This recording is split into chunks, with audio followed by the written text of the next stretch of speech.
All right, today we're jumping right into a story from the Book of Numbers that honestly, it plays out like a high-stakes drama. You've got rebellion, a huge crisis of leadership, and this one wild, miraculous test that's designed to prove who's in charge, once and for all. So just imagine this for a second. An entire community is openly challenging its leaders. Accusations are flying everywhere, and trust, it's completely gone. How do you prove, beyond any shadow of a doubt, who's really supposed to be in charge?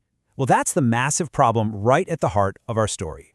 So yeah, it all kicks off with the community in total turmoil. The text says the people of Israel are murmuring against their leaders, Moses and Aaron. Now, murmuring sounds kind of quiet, but don't be fooled. This isn't just a little grumbling. This is a full-blown crisis, and it's so bad that it requires a direct intervention from God.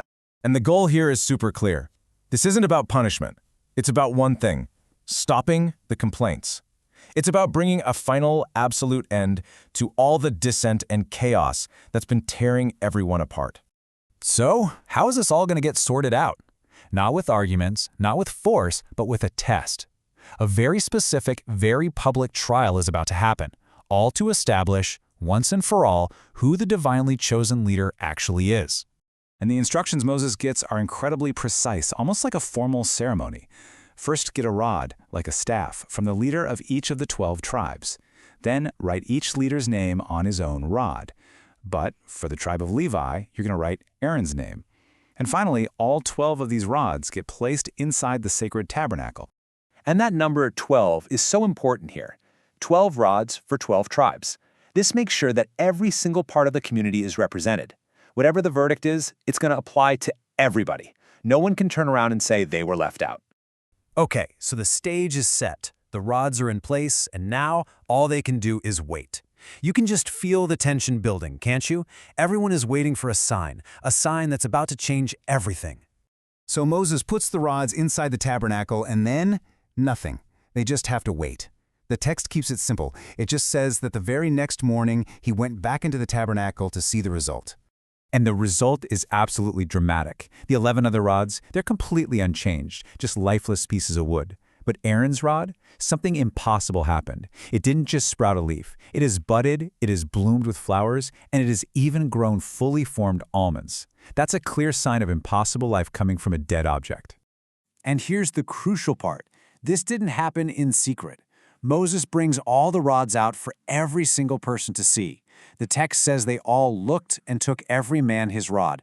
They saw with their own 2 eyes that only one rod had been transformed. The proof was right there. It was undeniable. So, the test is over, but the story? It's not quite finished. That blooming rod, it's about to get a whole new job. It's no longer just evidence, it's about to become a permanent symbol.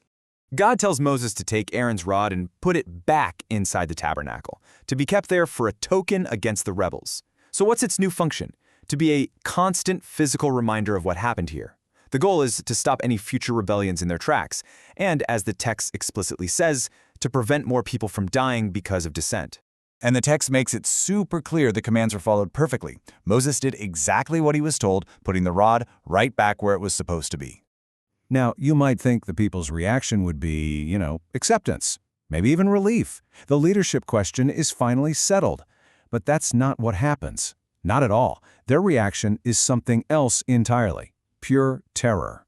These are their actual words from the text, a cry of just complete and utter despair. Instead of feeling reassured, they are completely overwhelmed by the terrifying reality of this power.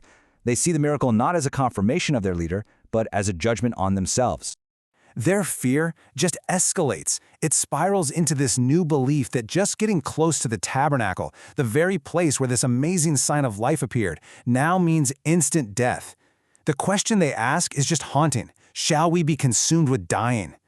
The very proof they demanded has left them terrified of the power that provided it. And so, the story gives the people the undeniable sign they asked for. But instead of bringing peace, it brought overwhelming fear. Which leaves us with a really powerful question to think about. What's the line between a sign that inspires faith and one that just inspires terror?